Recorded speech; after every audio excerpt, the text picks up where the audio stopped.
नमस्कार. Excel career गायडन्समध्ये तुमचं सर्वांचं स्वागत आहे. ज्या विद्यार्थ्यांना यावर्षी महाराष्ट्रामध्ये BMS करायचा असेल पण त्यांचा नीटमध्ये स्कोअर कमी येत असेल तर त्यांच्यासाठी हा व्हिडिओ खूप इम्पॉर्टंट असणार आहे. कारण आपण आज बोलणार आहोत महाराष्ट्रातील अशा BMS कॉलेजबद्दल ज्याचा मागील वर्षी कट ऑफ हा खूप कमी गेला होता आणि तरीही कॉलेजमध्ये हॉस्पिटल, कॅम्पस, त्यासोबत पेशंट फ्लोच्या दृष्टीने हे कॉलेज तुमच्यासाठी खूप चांगलं असणार आहे. एकंदरीत आपण या व्हिडिओमध्ये कॉलेजचा कट ऑफ, ची फीज, हॉस्पिटल, त्यातील पेशंट फ्लो, हॉस्टेल मेस आणि कॅम्पस याबद्दल माहिती घेणार आहोत. जर तुम्ही आपल्या यूट्यूब चॅनलवर नवीन असाल तर नक्की आपल्या चॅनलला सबस्क्राईब करा आणि जर तुम्हाला हा व्हिडिओ आवडला तर इतर विद्यार्थ्यांसोबत देखील शेअर करा. तर चला मित्रांनो, आपण या व्हिडिओला सुरुवात करूया. तर विद्यार्थी मित्रांनो, आज आपण बोलणार आहोत राजश्री आयुर्वेदिक मेडिकल कॉलेज, जे की मेहकर म्हणजेच बुलढाण्यामध्ये हे कॉलेज स्थित आहे. तर हे कॉलेज मागच्या वर्षी सुरू झालं होतं व यावर्षी या कॉलेजची सेकंड बॅच ही असणार आहे. कॉलेज जे आहे शहरामध्ये स्थित असल्यामुळे इथं चांगल्या प्रकारचे तुम्हाला फॅसिलिटीज देखील अवेलेबल होणार आहे. कॉलेजमध्ये तुम्हाला 60 विद्यार्थ्यांची इनटेक कॅपॅसिटी असणार आहे. पुढे आपण या कॉलेजचा कॅटेगरी वाईज कट ऑफ बघूयात. स्क्रीनवरती तुम्ही या कॉलेजमध्ये ॲडमिशन घेतलेल्या विद्यार्थ्यांची यादी बघत असाल. त्यामध्ये वरच्या कॉलममध्ये आपण स्कोअर, कॅटेगरी, राऊंड डिटेल्स आणि कोटा म्हणजे विद्यार्थ्यांनी किती मार्कावर त्याची कॅटेगरी, त्यासोबत कुठल्या राऊंडमध्ये ॲडमिशन घेतले आणि त्या विद्यार्थ्याला कुठल्या कोट्यात ॲडमिशन घेतले हे इथे आपण स्क्रीनवरती बघू शकतो. समजा आपण पहिल्या नंबरचा विद्यार्थी बघितला की ज्याने VJ कॅटेगरी आहे आणि तिसऱ्या राऊंडमध्ये ॲडमिशन घेतलं आहे. विद्यार्थ्याला नीटमध्ये होते मार्क 404. पुढे आहे दुसऱ्या नंबरचा विद्यार्थी बघितला 367 मार्क आहे विद्यार्थ्याला EWS कॅटेगरी येते आणि विद्यार्थ्याने कॅप राऊंड 4मध्ये विद्यार्थ्याने इथं ॲडमिशन घेतलं आहे. तर पुढे जर आपण बघितलं की जो IQ इथं तुम्ही बघू शकता, IQ कोटा म्हणजेच मॅनेजमेंटचा कोटा, विद्यार्थ्याला मार्क आहे 152, OBC कॅटेगरी आहे आणि चौथ्या राऊंडला विद्यार्थ्यांनी इथं ॲडमिशन घेतलं आहे. तर IQ म्हणजे मॅनेजमेंट व त्यामध्ये तुम्हाला कॉलेजची 3 किंवा 5 पट फीज तुम्हाला इथे भरावी लागणार आहे. समजा तुमचं बजेट कमी असेल तर नक्कीच तुम्ही आमच्याशी कॉन्टॅक्ट करू शकता. आमची टीम मेंबर्स तुम्हाला खूप कमी बजेटमध्ये मॅनेजमेंटचे ॲडमिशन करून देऊ शकता.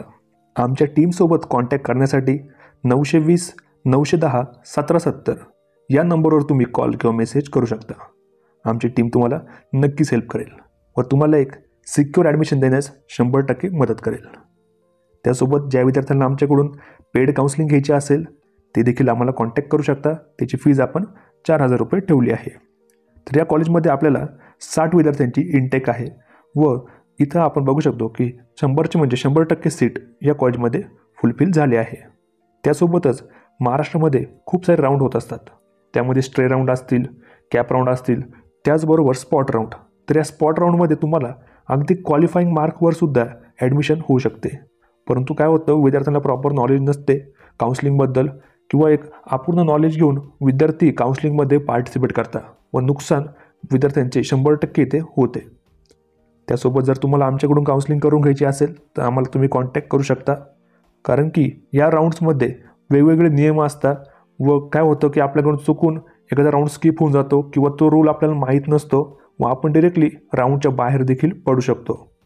कारण यामध्ये तुम्ही बघितलं की खूप कमी मार्कावर देखील विद्यार्थ्यांना कॉलेज जे आहे ती अलॉटमेंट झाली आहे. पुढे जर आपण बघितलं OBC विद्यार्थी आहे 406 मार्कावर जो आहे तो कट ऑफ या कॉलेजचा गेला आहे. विविध कॅटेगरीज आहे, तुम्ही इथं बघू शकता. सगळेच NTC असेल किंवा मग VJ असेल, NT असेल, त्यासोबत OBC, SCBC म्हणजेच मराठा समाजाचं आरक्षण आहे. तर इथे देखील ही मागच्या वर्षीच नवीन कॅटेगरी ही महाराष्ट्र काउन्सिलिंगमध्ये ॲड झाली आहे. कदाचित यावर्षी या कॅटेगरीचा कट ऑफ हा जास्त जाण्याचे चान्सेस आहेत. तर इथं बघू शकता 154 मार्कावर पण विद्यार्थ्याला IQ म्हणजेच मॅनेजमेंटमधून ॲडमिशन भेटलं आहे. जर तुमचे खूप कमी बजेट असेल तर तुम्ही अदर स्टेट म्हणजेच MP असेल, कर्नाटक असेल, पंजाब, UP इथं तुम्ही BMSचा ऑप्शन करू शकता. आमचे टीम मेंबर्स नक्कीच तुम्हाला या राज्यामध्ये देखील हेल्प करतील व तुम्हाला खूप कमी बजेटमध्ये एक चांगलं सीट आणि चांगल्या कॉलेजमध्ये ॲडमिशन सिक्युअर करून देतील. पुढे आपण कॉलेजचा जर विचार केला तर या कॉलेजची फीज जी आहे तर ती 1,75,000 रुपये राहणार आहे. आणि जर तुमचे उत्पन्न 8 लाखापेक्षा कमी असेल तर नक्कीच तुम्हाला स्कॉलरशिप देखील भेटू शकते. आणि जर आपण इथं हॉस्टेल आणि मेसचा जर विचार केला तर इथे तुम्हाला हॉस्टेलची फॅसिलिटीज नाही आहे, परंतु तुम्ही शहराजवळ असल्यामुळे कॉलेज तुम्ही इथं PG रूम्स वगैरे तुम्हाला नक्कीच अवेलेबल होऊन जातील. त्यासोबतच ज्या विद्यार्थ्यांना हॉस्पिटल किंवा पेशंट फ्लोबद्दल विचारायचं असेल तर नक्कीच हॉस्पिटलमध्ये किंवा कॉलेजचं जे हॉस्पिटल आहे तर त्यामध्ये पेशंट तुम्हाला नक्कीच कमी भेटतील, परंतु तुम्ही बाहेर प्रॅक्टिस तुम्ही करू शकता. आता बुलढाणा म्हणजे एक चांगलं मोठं शहर आहे, त्यामुळे तुम्ही एकदा क्लिनिकला जॉईन होऊन तिथे तुम्ही प्रॅक्टिस नक्कीच करू शकता. पण काय होतं, विद्यार्थी काय करतात की एक खूप आउटसाईडला कॉलेज निवडता. एखाद्या खेड्यापाड्यात जर तुम्हाला कॉलेज जर भेटलं तर नक्कीच तुमचं तिथं नुकसान होऊन जातं, कारण की तिथे तुम्हाला पेशंट पण नसतात, तुम्हाला क्लिनिकल एक्सपोजरच नसते. तुम्हाला जे नॉलेज भेटणार आहे तर ते सगळं तुम्हाला प्रॅक्टिकल ह्याच्यावरच भेटणार आहे. थिअरी काय असेल ते तुम्ही करणारच, पण तुम्हाला प्रॅक्टिकल तुम्ही किती करताय, तुम्हाला पेशंट हँडल होतो आहे का नाही, ह्या सर्व गोष्टी इम्पॉर्टंट आहे. त्यामुळे तुम्हाला कॉलेज कुठं भेटतं आहे, सिटीमध्ये भेटतं आहे का एखाद्या खेड्यापाड्यात भेटतं आहे, यावर तुमचं नक्कीच तुमच्या पुढचं जे फ्युचर आहे ते डिपेंडंट त्याच्यावर राहणार आहे. त्यामुळे व्यवस्थित काउन्सिलिंग करा. जे काय माहिती असेल तुमच्याकडे वेळ आहे आत्ता, पण तुम्ही कॉलेजला व्हिजिट करू शकता. तुमचे पॅरेंट असतील, तुम्ही असेल, कोणी पण जाऊन कॉलेजला व्हिजिट करू शकता. त्यासोबत यूट्यूबवरती किंवा गुगलवरती पण तुम्हाला खूप सारी इन्फॉर्मेशन भेटून जाईल. नक्कीच तुम्ही त्याच्यावर सर्च करू शकता. पण काय होतं, विद्यार्थी चुका करतात व त्यानंतर तुम्हाला ते बघावं लागणार आहे. किंवा जे कॉलेज आहे त्याची फीज किंवा कुठलं कॉलेज हिडन चार्जेस घेतं आहे का, त्यासोबत काही डिपॉझिट एक्स्ट्रा मागतं आहे का, याबद्दल देखील तुम्हाला माहीत पाहिजे. तरी आपण भेटूयात अशाच इम्पॉर्टंट व्हिडिओजमध्ये. धन्यवाद.